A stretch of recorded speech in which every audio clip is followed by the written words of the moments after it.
నమస్కారం NSTV news కి స్వాగతం. నా పేరు సంధ్య. ఇక వార్తల్లోని ముఖ్యాంశాలను ఇప్పుడు చూద్దాం.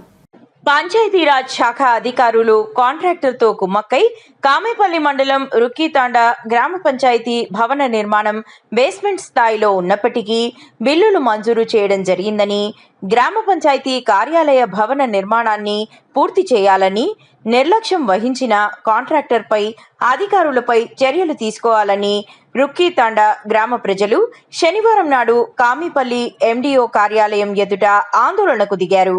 ఎండిఓ వెంటనే స్పందించి కామేపల్లి మాజీ జెడ్పీటీసీ మల్లిబాబు యాదవ్, సర్పంచ్ రామాదేవి, మండల అధికారుల సమక్షంలో నాటి పంచాయతీరాజ్ ఏఈకి ఫోన్ చేసి గ్రామ పంచాయతీ కార్యాలయం యొక్క పూర్తి వివరాలను, బిల్లుల మంజూరీకి సంబంధించిన పత్రాల గురించి అడగగా నిర్లక్ష్యంగా సమాధానం చెప్పాడని సమాచారం. ఆ నీటి పట్టుకొని మంగళవారం 12 గంటలకు ఇక్కడ ఉండు. 11 గంటలకే, 12 గంటలకు కాదు. ఓకేనా?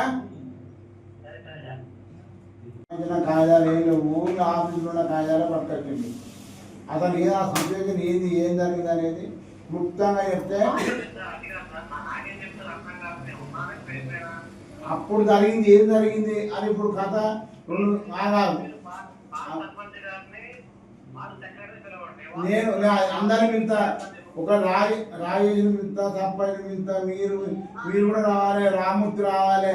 అవసరం అనుకుంటే ఇప్పుడున్న ఈ గారా, డి గారా, ఇప్పుడు ఎస్సీ గారు అడిగా నేను ఫోన్లో మాట్లాడదాం, ఏం సార్ ఏం చేద్దాం, ఏం కదా ఇది జరిగింది పరిస్థితి నేను మాట్లాడదాం రాండి, ఎన్ని గంటలకు వస్తారో రాండి, నేను టైం తీసుకొని అందరిని రమ్మని చెప్తాను. అవసరం అనుకుంటే మన డి గారు వస్తారు.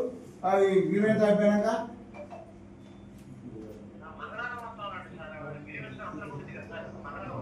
మంగళవారం వస్తాడు. ఓకే, మంగళవారం నాడు మీరు రామూర్తి కాంట్రాక్టర్, మాజీ సర్పంచ్, పంచాయత్ సెక్రటరీ, డి గారు మీరు కూడా రండి.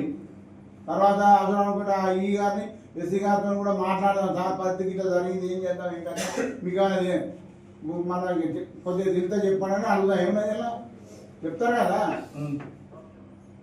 మంగళవారం నాడు 12 గంటలకు రావాలి బాబు, నేను చెప్తాను. Thank you.